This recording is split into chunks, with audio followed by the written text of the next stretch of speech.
Now, we did have a question.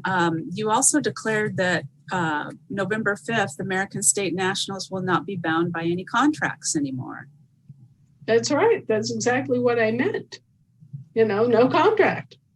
Okay, but does that mean that I have people asking me, well, do I stop paying my bills? Well, here's the deal.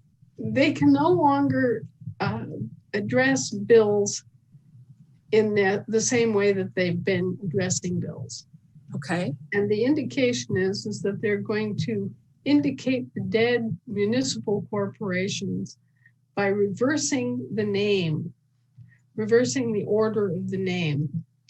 And so whether you get a bill addressed, okay, say that my name was Shauna Ann Fox, okay? And I get a bill that's addressed to Fox Shauna Ann or Fox Shauna A. Both of those entities that appear in all capital letters are literally dead, bankrupt municipal corporation franchises.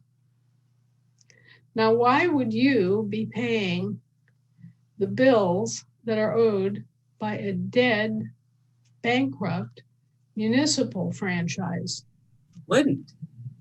Well, no, especially not when you know that all of those bills have been discharged in bankruptcy. Right. Let me try to come up with, an example of what this would be like. It would be like, say that you have Burger King International, right?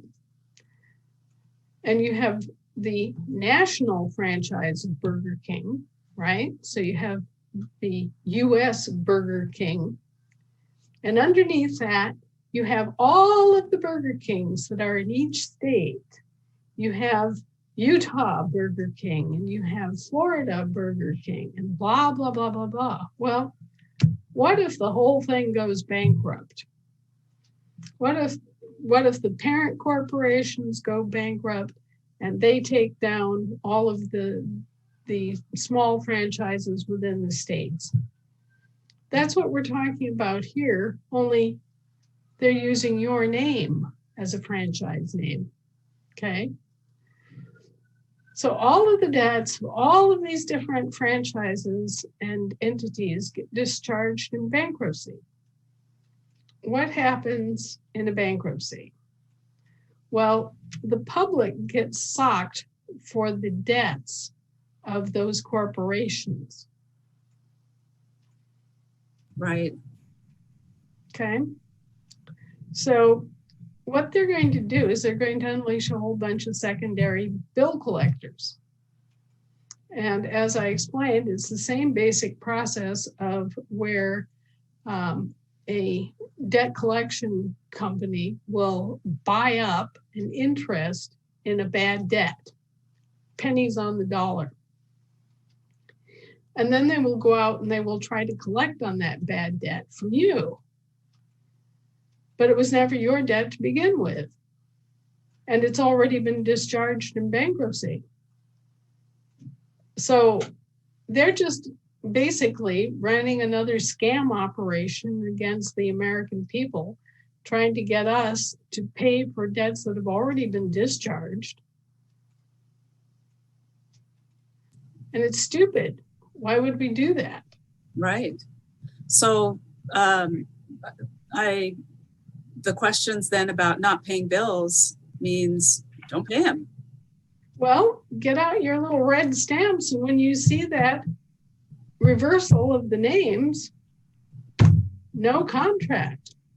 Right. You don't have to have a contract with these people. They've already been paid off. Above and beyond anything you can ever imagine, they've been paid off.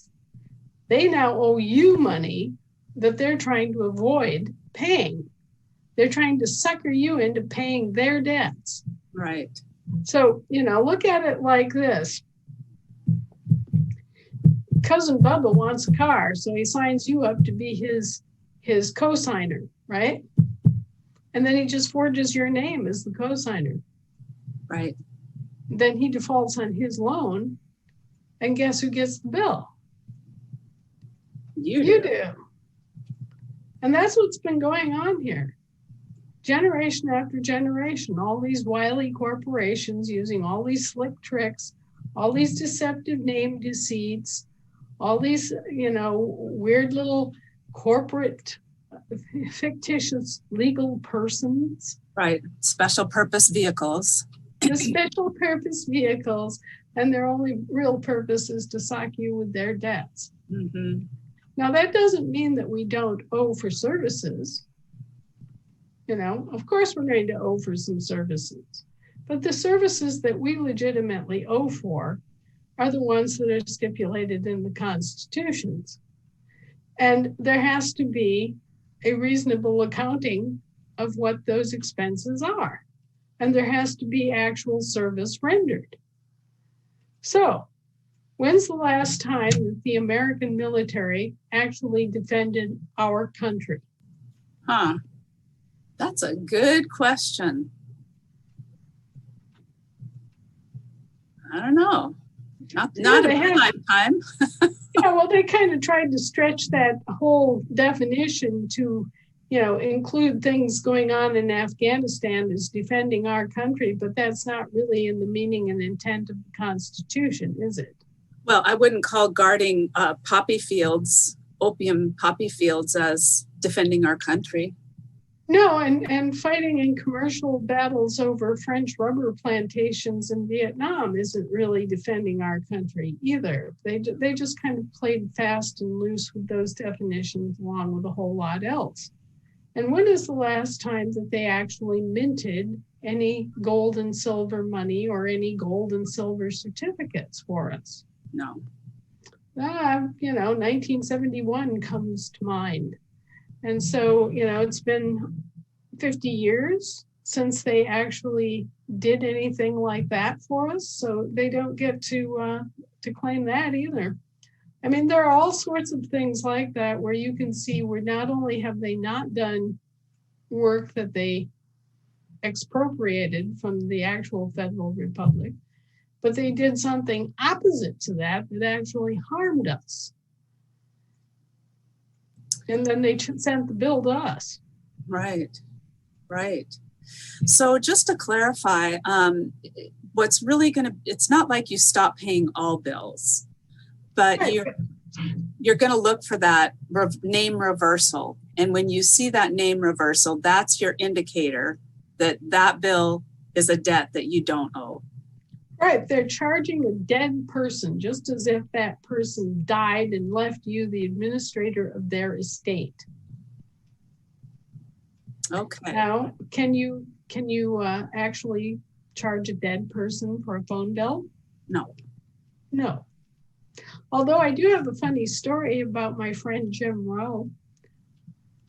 Jim was a Vietnam vet, and he was this giant of a man. He was like 6'5", flaming red hair, big bushy beard, bright blue eyes. I mean, he was a force of nature, okay? And he was a biker, and he had all these tats all over his arms, and just tougher than nails, okay? Yeah. Big, burly guy with motorcycle leathers and chains and the whole 9 yards. And Jim was my good friend. He was a guy that I just absolutely could never see coming as a friend of mine because we came from such different worlds and such different backgrounds, I guess you could say. But he was heavy-duty military, heavy-duty veteran in all the veterans organizations, lifetime member of AMVETS, blah, blah, blah. And Jim was suffering from PTSD, and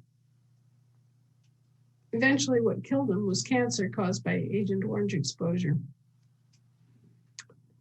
And anyway, he was my good friend.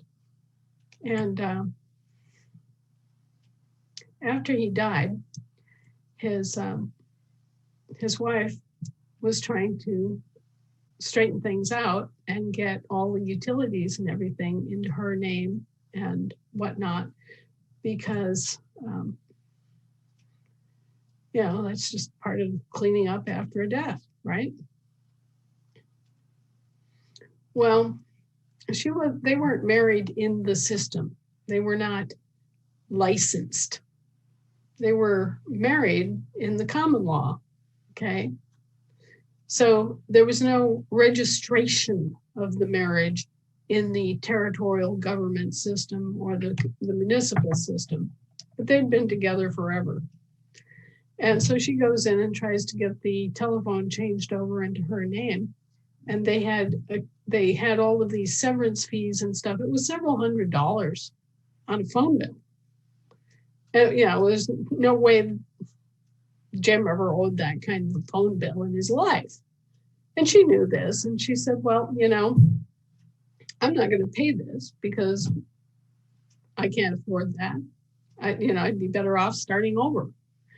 And she applied to have it set aside because he was dead. Okay. They kept horrible collection threats.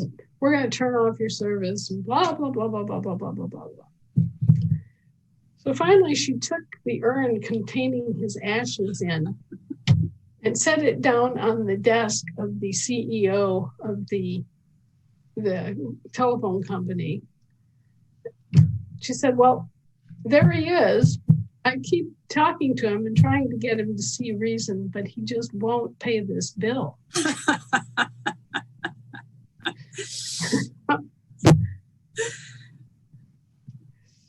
Anyway.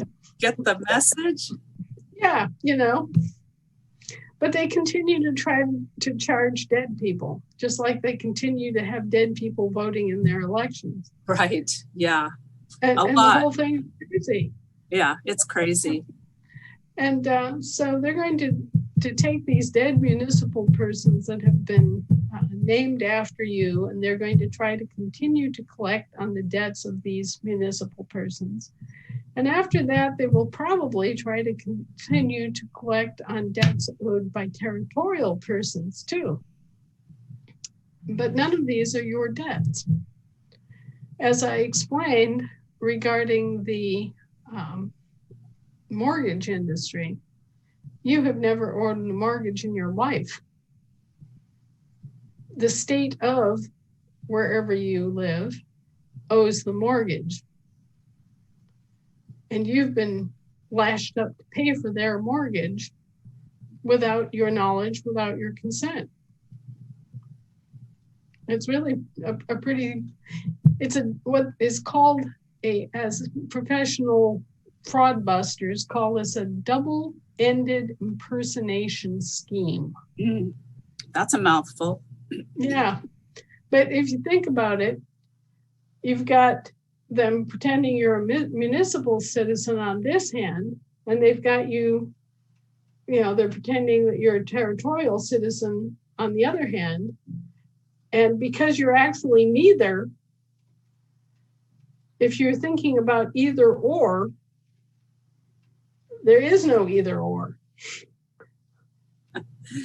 Pay no attention to the man behind the curtain. Pay no attention to the man behind the curtain. It doesn't have anything to do with you.